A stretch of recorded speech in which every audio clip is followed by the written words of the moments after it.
Depuis la nuit des temps, les hommes ont voulu se regrouper afin de mener une quête de vérité.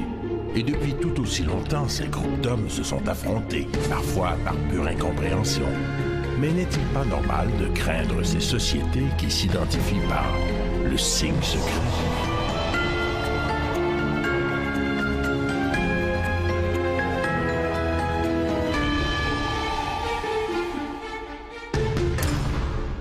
Ça pourrait être un sujet fantastique pour un film d'intrigue internationale. Un groupe d'hommes et de femmes très puissants qui constituent une espèce de gouvernement mondial et qui tire les ficelles de tous les pays.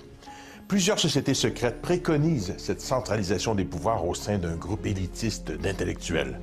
Mais aucune n'a incarné cette utopie avec autant d'exactitude que le groupe Bilderberg.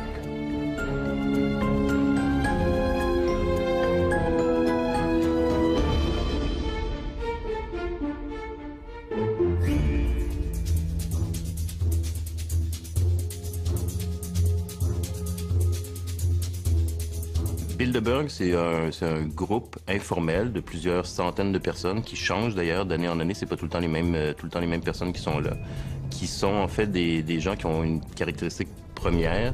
C'est toutes des membres de l'élite, de la haute élite politique, économique, médiatique et on pourrait dire aussi militaire, qui prennent l'occasion de se réunir pendant quelques jours dans un hôtel de luxe complètement isolé, à huis clos, pour discuter entre eux d'enjeux qui les préoccupent.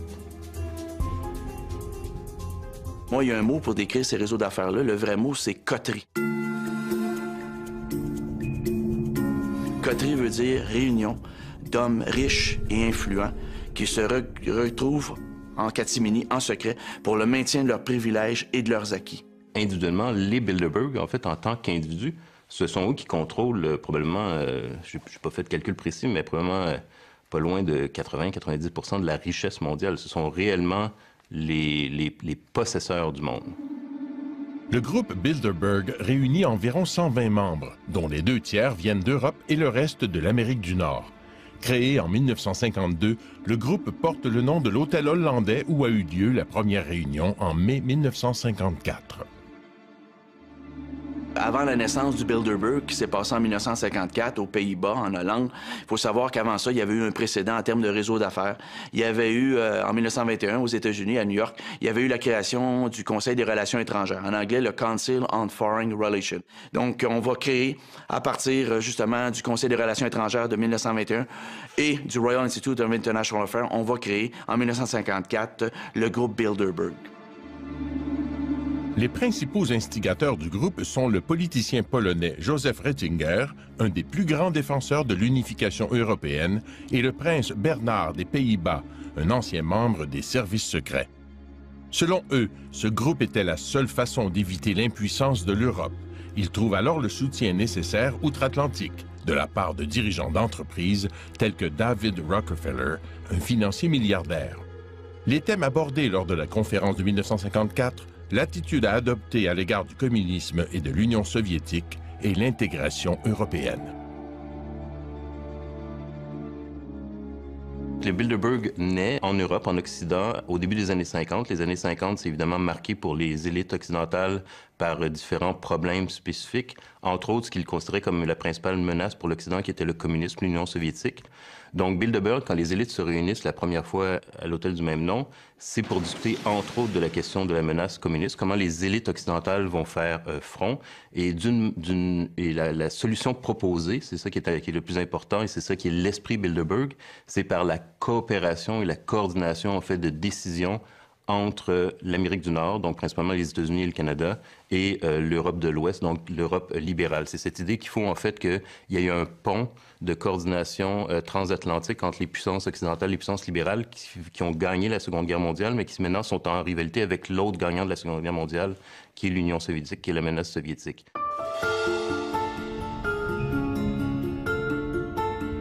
Il y avait aussi un intérêt de sécurité nationale. C'était important aussi donc d'assurer la sécurité de l'Europe et de l'Amérique du Nord ensemble. Il y avait bien entendu en troisième lieu un objectif commerciale, économique. Il fallait s'organiser de manière à ce que les barrières tarifaires, les barrières économiques soient abattues pour permettre une libre circulation des biens et des personnes. Donc un objectif affiché quand même de libre-échange, surtout entre les pays du bloc occidental. Il va sans dire qu'un groupe aussi influent et mystérieux allait susciter la curiosité des journalistes d'enquête. 3 d'entre eux se sont particulièrement intéressés au groupe Bilderberg. L'Espagnol Daniel Estulin, le Français Michael Gama et l'Américain Jim Tucker. Grâce à des sources anonymes, ils ont étudié ce qui se disait derrière les portes closes des grands hôtels où le groupe se réunit chaque année. Jim Tucker consacre littéralement sa vie depuis 1975 à suivre les membres de ce groupe. C'est à cette époque qu'il prend connaissance de l'étonnant récit de Westbrook Pegler, le premier journaliste à avoir découvert l'existence du Bilderberg en 1957.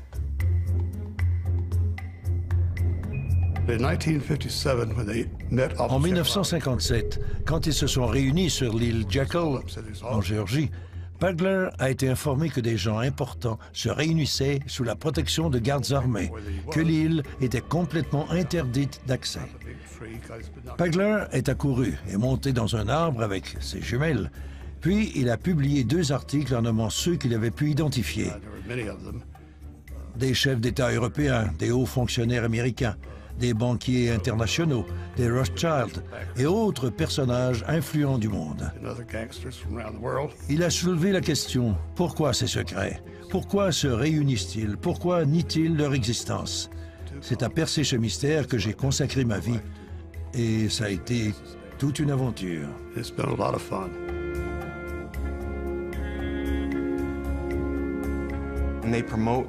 Ils prônent la mondialisation et la gouvernance mondiale. On y retrouve les principales institutions internationales, la Banque mondiale, le FMI, l'Organisation mondiale du commerce, l'OTAN, les Nations unies, etc. Toutes ces organisations sont fortement représentées au sein des Bilderberg et leurs leaders sont presque toujours issus de ces rangs. Si ce n'est pas le cas, ils en deviennent rapidement membres.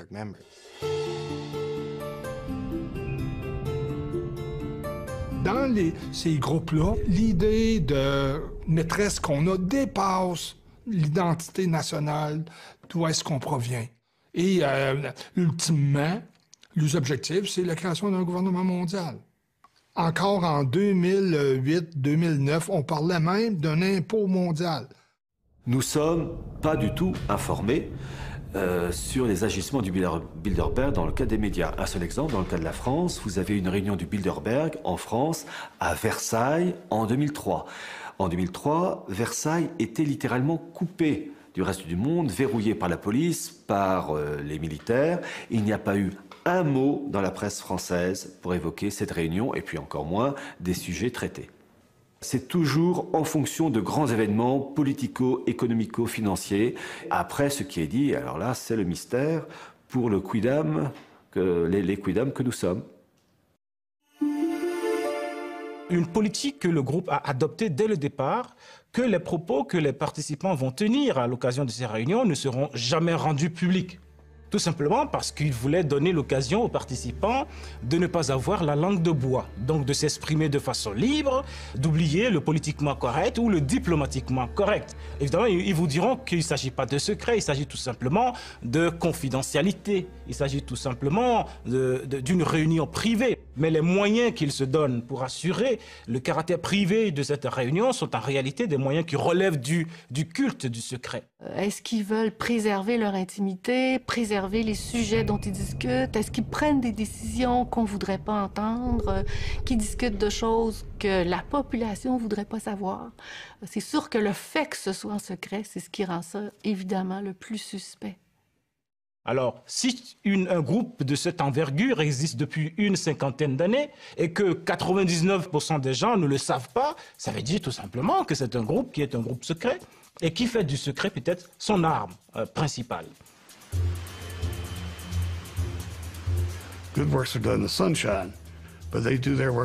Ils œuvrent dans l'obscurité et ils ont des raisons de vouloir garder leur travail confidentiel. Les guerres qu'ils fabriquent ont coûté bien des vies. Plusieurs phénomènes découlent de leur volonté. Par exemple, la récession et les fluctuations du prix de l'essence. La guerre en Afghanistan en 2001. Eh bien, la guerre en Afghanistan, l'année précédente, ça avait été discuté aux réunions du Bilderberg. Et la guerre en Irak, c'était la même chose, ça avait été discuté en 2002. Et les Américains, avec une alliance militaire, avec d'autres pays, ont décidé d'envahir l'Irak en 2003. Le journaliste Daniel Estulin affirme dans son livre « La véritable histoire des Bilderberger » que le groupe aurait également accordé sa bénédiction à Barack Obama pour briguer la présidence des États-Unis.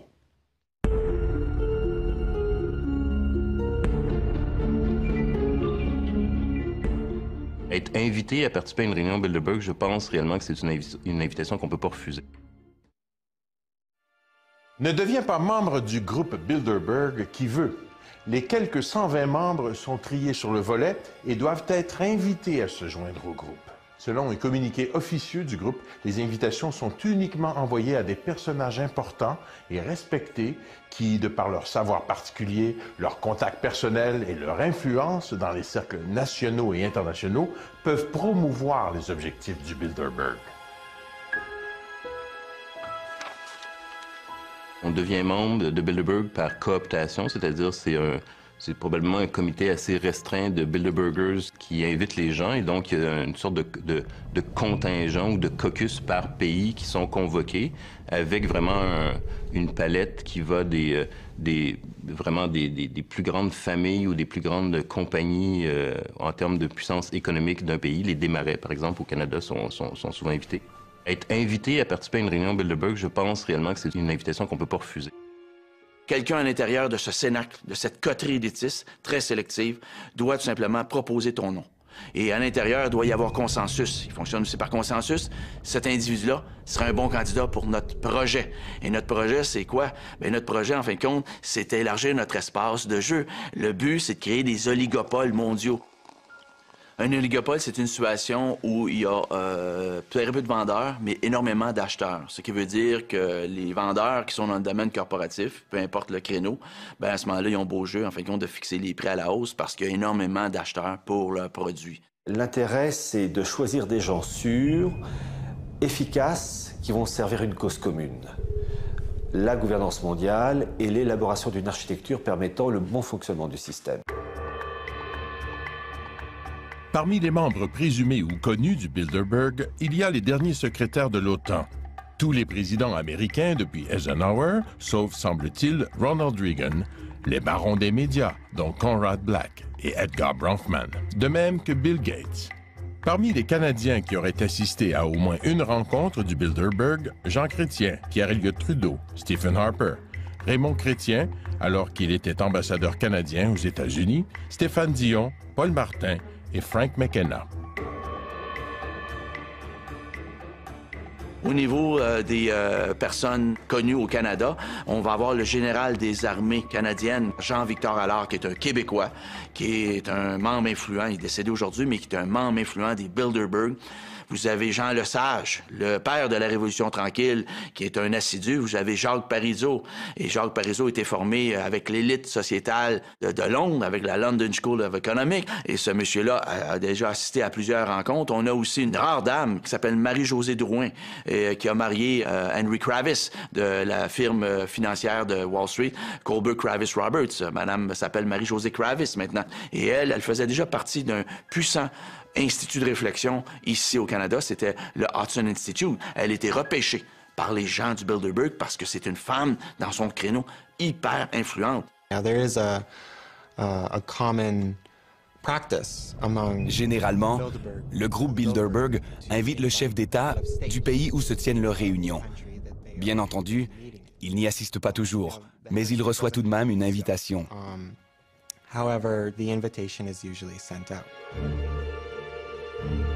C'est probablement dans ce contexte, c'est-à-dire l'invitation systématique du plus haut dirigeant du pays hôte, que Brian Mulroney a participé à la rencontre du groupe Bilderberg qui se tenait à Toronto en 1987. Dans la mesure où il le fait dans le cadre de ses fonctions de premier ministre du Canada, Archives Canada, c'est-à-dire le bureau du conseil privé, a archivé donc son discours. Donc on a son discours et on voit que c'est un discours d'une quinzaine de pages. Il ne dit rien de secret dans ce discours. C'est l'époque de Gorbatchev en URSS, donc la transition. Donc lui, il se réjouit de ça. Il dit que l'Occident doit accompagner Gorbatchev parce que le régime soviétique est un mauvais régime, alors que le régime libéral est un bon régime. Il vante en fait ce qu'on connaît déjà de Brian Mulroney, c'est-à-dire c'est un partisan du libre-échange. Donc c'est ce qu'il va dire au Bilderberger. Il dit même qu'il faut en fait avoir une ouverture plus grande au niveau des frontières pour la liberté de circulation des populations et de la main-d'œuvre, donc de l'immigration. Fin des années 80, c'est aussi le problème du sida. Donc, il parle du sida, il parle de l'Afrique, il parle de l'endettement des pays du tiers-monde. Donc, c'est ce genre de sujet, de propos qu'amène Brian Mulroney au Bilderberger quand il est invité à parler devant eux. Les nouveaux membres ne sont pas uniquement des gens connus. Plusieurs se font connaître après avoir joint le groupe. On peut penser que c'est justement le groupe qui a contribué à lancer leur carrière. Le groupe Bilderberg est reconnu pour soutenir des politiciens qui partagent sa vision du monde. Ainsi, on dit que Rockefeller a été tellement épaté par un discours donné par Jimmy Carter lors d'une réunion du Bilderberg qu'il aurait fait en sorte qu'il soit élu président des États-Unis l'année suivante. Les membres des Bilderberg financent les grosses campagnes électorales, contrôlent les médias, dirigent des multinationales et des banques. Donc, s'ils ne décident pas directement qui dirigera tel ou tel pays, ils ont la capacité, de par l'influence financière et le contrôle médiatique qu'ils exercent, de favoriser certains politiciens au détriment des autres. Vous avez eu, en 1996, une réunion du Bilderberg qui a eu lieu du côté de Toronto, je crois que c'était King City. Et il y avait un ministre-président du Land de Basse-Saxe qui était présent, l'Allemand Gerhard Schröder, qui un an plus tard est devenu chancelier allemand. Donc on voit très souvent des réunions de futurs chefs d'État. On n'a qu'à penser à Bill Clinton aux États-Unis en 1993. Quand il était allé à la première réunion du Bilderberg en 91, Bill Clinton n'était pas encore le candidat du Parti démocrate. Mais au sortir du Bilderberg, il est devenu l'homme, lige et la marionnette préférée de ses maîtres marionnettistes. Mme Thatcher est arrivée au pouvoir en 79 en Angleterre, mais juste avant d'arriver au pouvoir en Angleterre, cette dame-là avait été repérée par le groupe Bilderberg et elle est arrivée à la tête de son parti et elle a fait table rase, elle a fait maison nette et c'est une dame de fer qui a décidé d'en découdre avec les syndicats. Elle a mis les syndicats au pas. La question que plusieurs se posent, est-ce que le président américain Barack Obama fait partie de ce groupe? Au moment où on se parle, il est impossible de dire, hors de tout doute raisonnable, que Barack Obama est un membre en règle. Il est un sympathisant. Il faut savoir que Barack Obama envoie des émissaires aux réunions du Bilderberg. Bon nombre de ceux qui ont assisté à la réunion du groupe Bilderberg en 2008 se sont retrouvés dans le gouvernement d'Obama quand il est devenu président. Par exemple, Larry Summers et Paul Volcker, l'ancien président de la Réserve fédérale américaine, sont devenus d'importants conseillers économiques d'Obama. Le général James Jones est devenu son conseiller en matière de sécurité nationale. Et j'en passe. Oui, Barack Obama est sans aucun doute un membre de Bilderberg. Et il obéit certainement à leurs ordres. On en aura la preuve avec l'augmentation des coûts de l'essence et avec la prolongation de la récession entièrement fabriquée par les Bilderberg.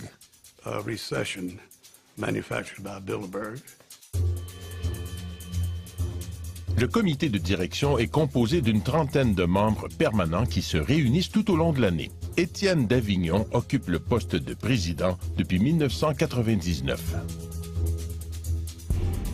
Les membres du groupe Bilderberg ne le sont pas nécessairement à vie, mais certains le sont depuis longtemps, comme David Rockefeller, qui était présent à la première réunion en 1954 et qui assiste encore à toutes les réunions.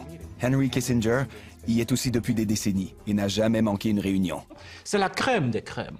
C'est la noblesse de l'intelligentsia. Ceux qui vont là sont évidemment, c'est pas n'importe qui. Et aujourd'hui, je pense que même si ces groupes-là ont le droit de se réunir, encore que je ne conçois pas ça pour les politiciens, ils doivent pouvoir dire de quoi ils parlent. Surtout quand ce dont ils parlent concerne l'ensemble des peuples du monde, l'ensemble de la planète.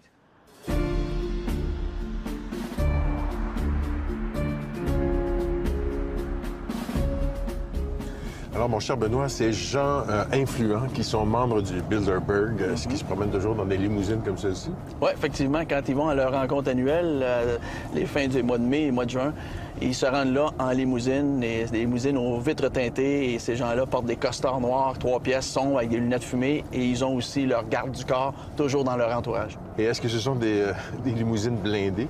Blindées, je dirais pas jusque-là, mais peut-être certaines personnes, parce qu'il y a des dignitaires de pays étrangers là, qui vont là. Il y a aussi des reines, des têtes couronnées qui assistent à la réunion du Bilderberg. C'est pour ça qu'ils se réunissent toujours dans des endroits reculés, loin des centres-villes?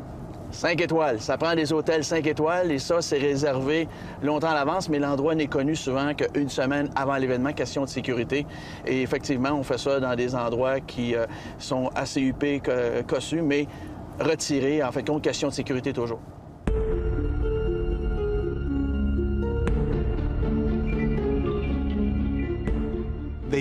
Ils suivent les journalistes et les font arrêter. En Grèce, ils ont arrêté des gens pour avoir photographié les participants.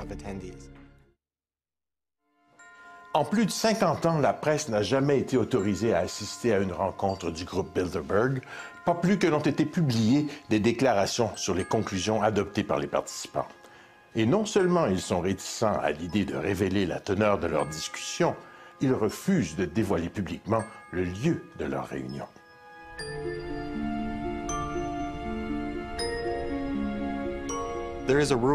La règle d'or des Bilderberg est qu'il est interdit d'en parler.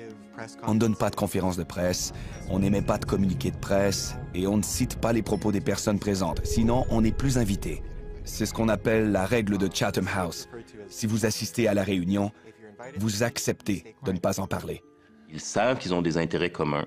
Ils savent qu'ils ont des enjeux et des problématiques dont ils veulent discuter ensemble. Ils veulent pouvoir en discuter, je dirais, librement, c'est-à-dire sans avoir à prendre en considération l'opinion publique, qu'ils considèrent d'ailleurs comme un problème. L'opinion publique, ils veulent le contrôler plutôt qu'être influencés par l'opinion publique. Et donc, ils ont tout avantage, dans ce cas-là, à ce que ça soit secret.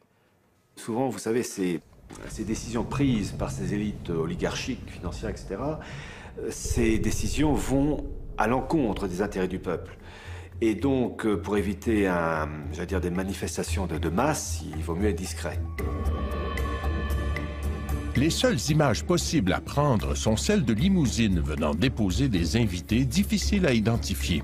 Il est en effet très bizarre qu'aucun média ne considère ces rassemblements comme dignes de faire l'objet d'une publication, alors que généralement le seul déplacement de n'importe laquelle de ces personnalités fait l'objet des gros titres des manchettes.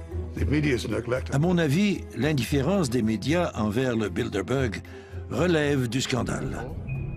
La cérémonie des Oscars, cet événement absurde, reçoit un déluge d'attention médiatique. Mais quand les personnes les plus influentes de la Terre se réunissent dans le secret, aucun intérêt. Comment est-ce possible? Si le public savait ce qui se passe, il serait très intéressé.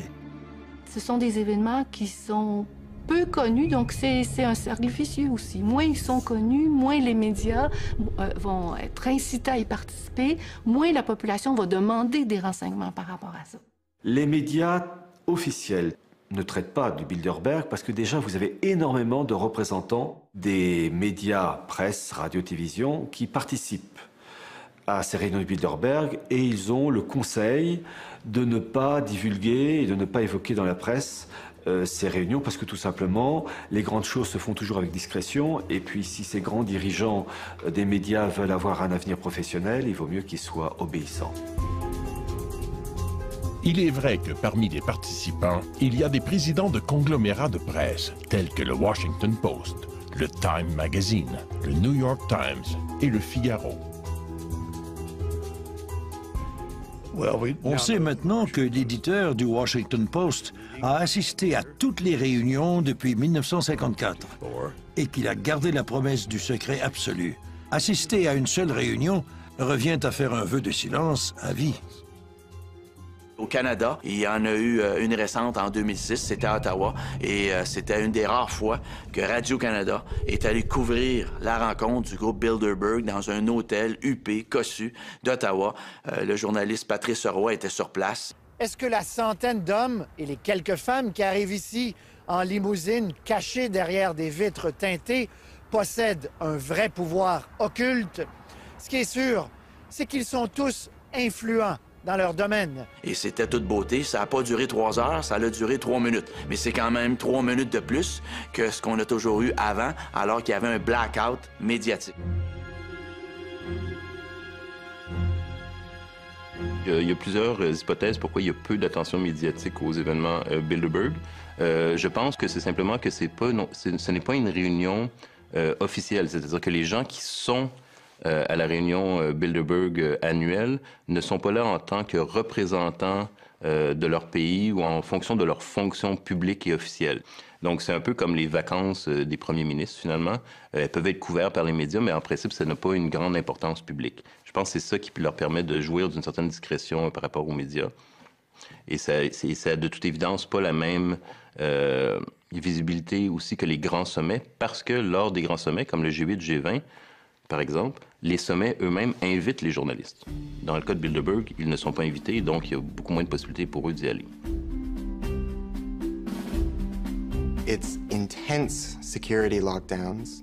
La sécurité est impénétrable. À la réunion de 2009 en Grèce, l'armée grecque avait déployé des bâtiments de la marine, des camions armés et la police secrète pour surveiller l'hôtel où se déroulait l'événement. Ces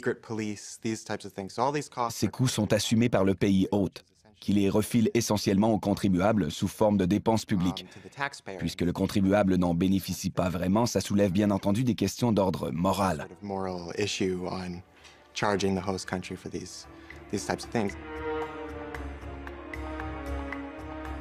Ils suivent les journalistes et les font arrêter. En Grèce, ils ont arrêté des gens pour avoir photographié les participants. Donc c'est une forme de harcèlement, mais je n'irai pas jusqu'à dire qu'ils ont l'intention de blesser ou de tuer des journalistes, parce que ça pourrait engendrer une tempête médiatique qu'ils veulent à tout prix éviter.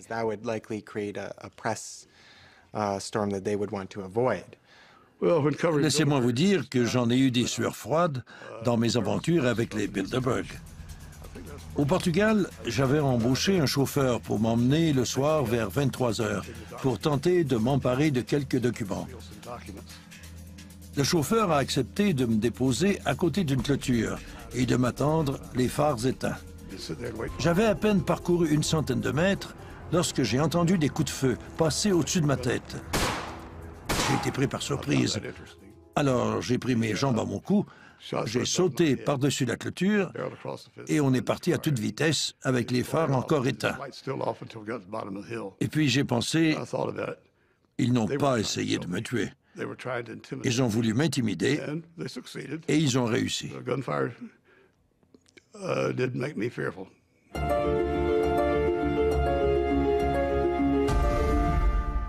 En plus de l'arsenal de sécurité, les dirigeants du groupe Bilderberg auraient mis en place toute une série de mesures pour s'assurer de conserver leur anonymat, et ce depuis plus de 50 ans.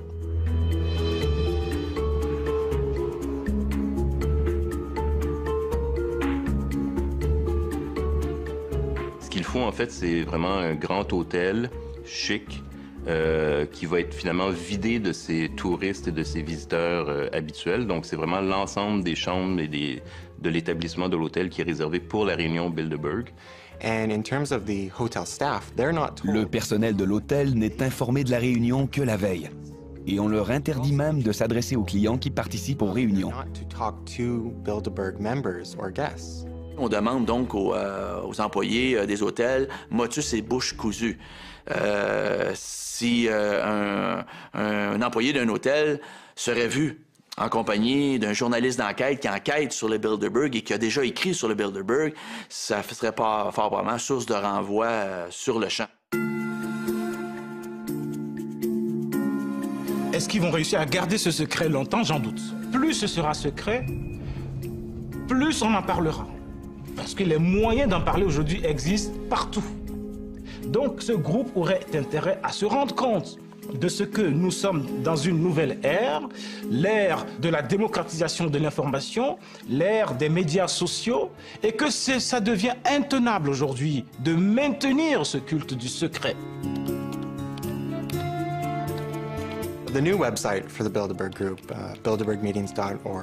nouveau site web du groupe Bilderberg, bilderbergmeetings.org, est une approche intéressante en termes d'image. Il a été créé en 2010 et c'est la première fois que le groupe reconnaît sa propre existence. Il publie maintenant la liste des participants aux réunions, l'endroit où celles-ci se tiennent et les thèmes abordés, sans toutefois révéler ce qui se dit.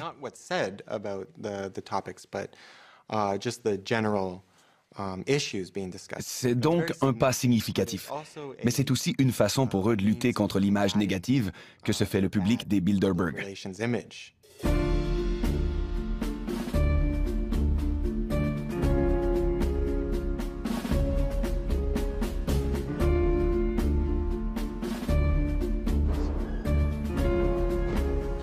Mais quand on est une centaine d'individus, des princes, des princesses, comment on fait pour passer inaperçu, surtout quand on voyage dans des hôtels de luxe comme celui-ci? Bien, premièrement, les hôtels 5 étoiles qui sont réservés pendant 3 jours par le Bilderberg sont toujours dans des endroits reculés, donc il y a moins d'affluence, il y a moins de circulation, c'est voulu pour des questions de sécurité. Mais pendant combien d'années ils ont réussi à rester aussi discrets? Bien, écoute, on a entendu parler dans les années 90 du Bilderberg, on connaît ça.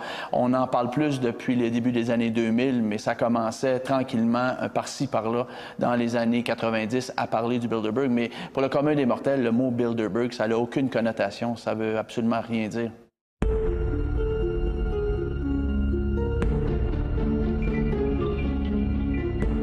Il y a vraiment un rituel qui dure depuis une cinquantaine d'années et qui est suivi, respecté de façon rigoureuse.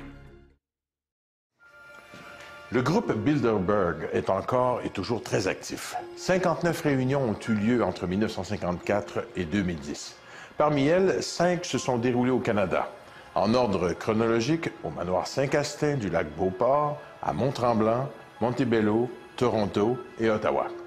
Le déroulement des réunions doit répondre à un décorum particulier.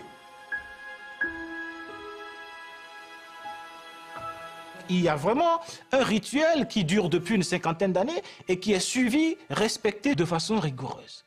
Les gens s'asseyent les uns à côté des autres suivant leur ordre alphabétique. C'est-à-dire que si vous êtes le prince Bernard des Pays-Bas, si le nom de famille commence par B, vous pouvez vous asseoir à côté d'un professeur d'université dont le nom aussi commence par B. Je veux dire, c'est pas parce que vous êtes prince que vous allez vous asseoir forcément à côté d'un autre prince. Voyez-vous, c'est un peu là qu'on définit peut-être le côté égalitaire du groupe. L'autre rite qu'ils respectent, c'est évidemment la prise de parole. Les gens sont tenus de respecter leur temps de parole. On s'attend à ce que les participants aux réunions des Bilderberg s'expriment. On veut savoir comment ils sont, ce qu'ils pensent, qui sont les gens qu'ils seraient susceptibles d'appuyer. Margaret Thatcher a été invitée à une réunion dans les années 1970. Elle était restée en retrait sans dire grand-chose et à ce moment-là, elle était à peine connue dans son propre pays et encore moins à l'extérieur. Donc les autres se méfiaient un peu d'elle.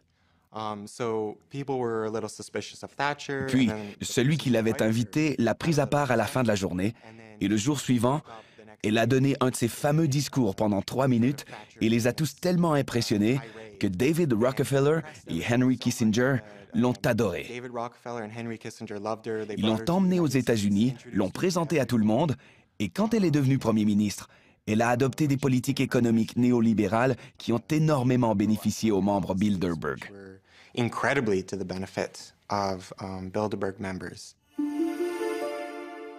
Les participants doivent aussi parler parfaitement l'anglais, comme c'est la langue officielle de la rencontre. Il n'y a pas de traduction simultanée.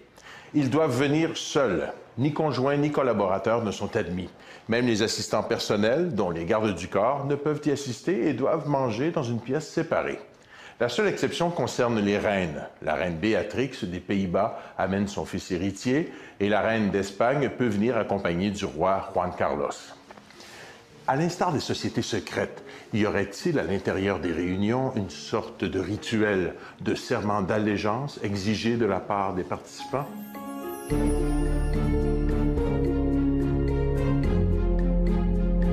Les gestes, il y en a sûrement.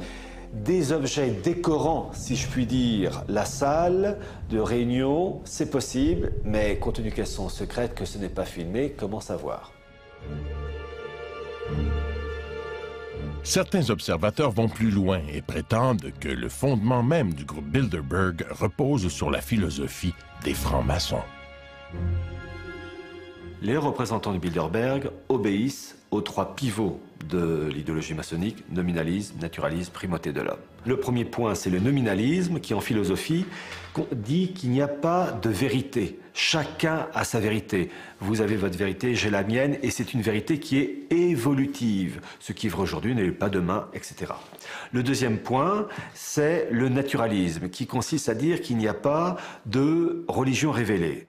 Et le troisième point, c'est la primauté de l'homme, centre de toute chose. Alors que dans le catholicisme, Dieu est centre de toute chose et l'homme est la créature, le second. Dans l'idéologie maçonnique, qui anime donc les dirigeants de Bilderberg, l'homme est le centre de toute chose, l'être indépassable. Il y a un aspect de société secrète, mais il n'y a pas de rite d'initiation. Ce qui rend société secrète, c'est le fait qu'on ne donne pas tout l'agenda. On ne publie pas les rapports, donc ces résultats restent à huis clos. Et dans ce cadre-là, on peut dire que c'est plus une société secrète dans sa façon. C'est un club de gentlemen. Ils ont une certaine influence et un certain pouvoir sur les institutions et leurs plans d'action. Mais je ne dirais pas qu'ils sont une société secrète dirigeant le monde. Ce serait leur accorder une trop grande importance. Mais d'après vous, est-ce qu'ils ont des cérémoniales, des codes, des rituels comme les francs-maçons? Est-ce qu'ils ont un signe secret? Oui, le signe secret des membres du Bilderberg, ça serait le signe du dollar. Et Dieu sait qu'ils en ont beaucoup de dollars. Et considérez-vous comme une société secrète? C'est une société qui a beaucoup de secrets, qui méritent d'être dévoilés au grand public. On sent chez tous les gens qu'on a interviewés un mélange de fascination en même temps qu'un désir de dénonciation. Et vous, Benoît Perron, personnellement, est-ce que vous êtes intrigué, inquiété, fasciné? Non, je ne suis pas du tout fasciné par les membres du Bilderberg. Par contre, ces gens-là, oui, ils me troublent, ils m'intriguent parce que le pouvoir qu'ils ont concentré dans leurs mains et parce qu'ils occupent des postes clés, justement, dans la société, font en sorte que les décisions qu'ils prennent vont avoir un impact à moyen terme et à court terme sur le commun des mortels, donc sur moi. Alors, c'est un rapport amour-haine.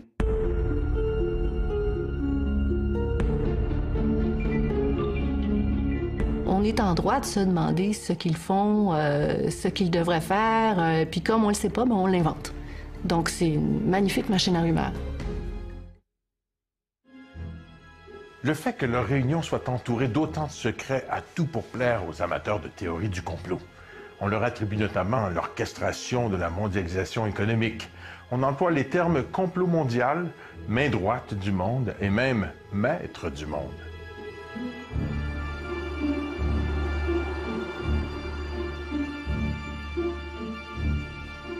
Évidemment, le fait qu'ils soient si secrets aussi a pour effet de créer toutes sortes de fantasmes, évidemment, à leur propos. On a l'impression que c'est un gouvernement secret mondial, occulte, qui réussisse à déclencher des guerres, à créer des crises économiques.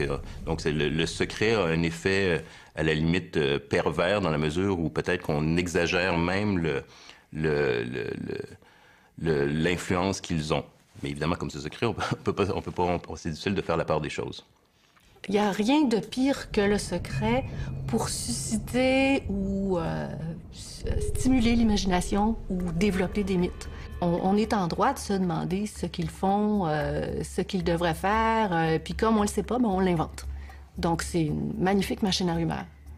On pense par exemple que c'est un groupe qui pense constituer sur l'échelle mondiale une sorte de monde Inc., c'est-à-dire de détruire les barrières de l'État-nation et de donner au capital la prépondérance qu'il doit avoir et de confier à une élite économique, la gestion des affaires du monde.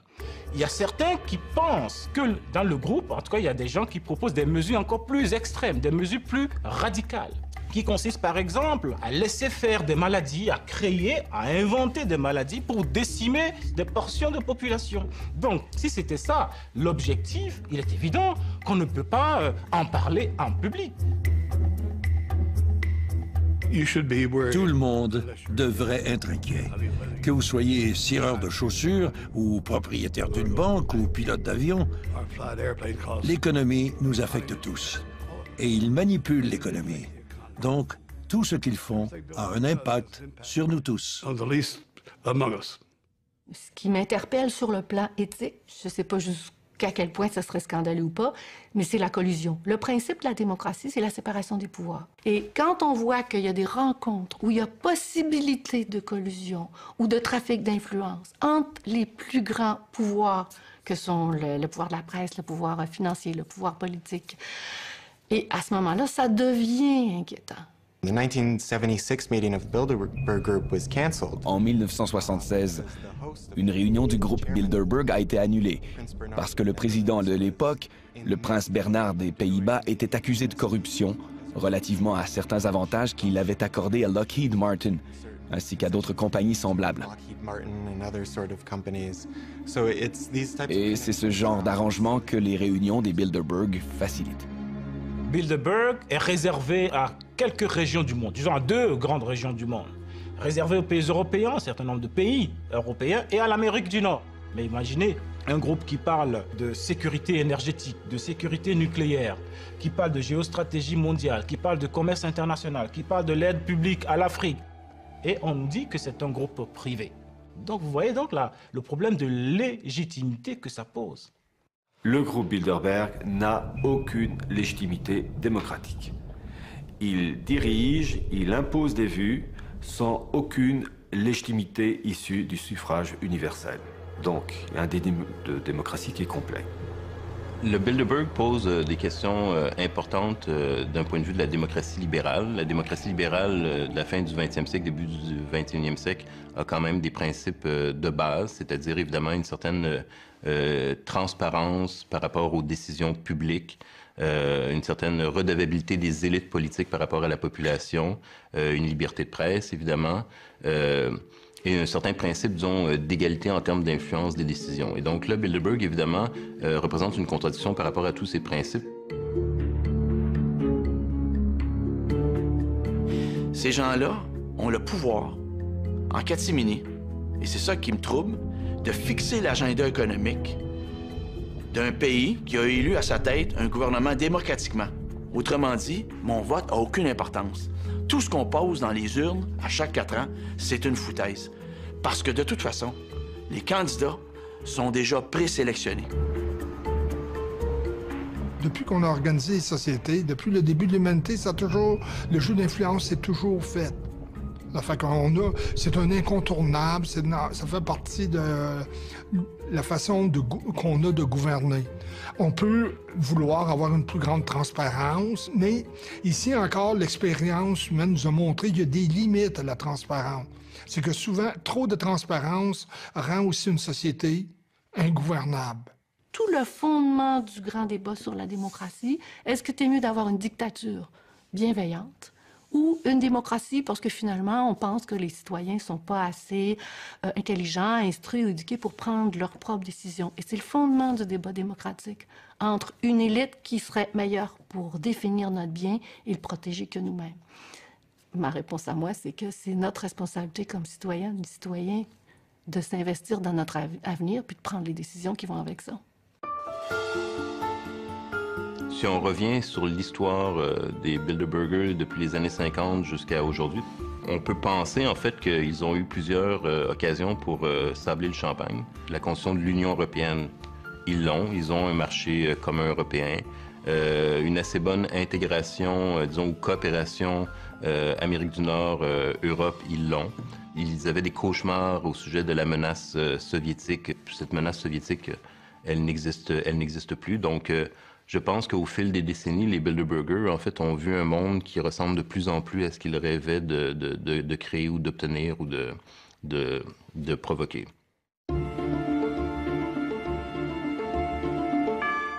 En juin 2010, une conférence du groupe Bilderberg s'est tenue à Sitges, une station balnéaire espagnole située à 30 km de Barcelone.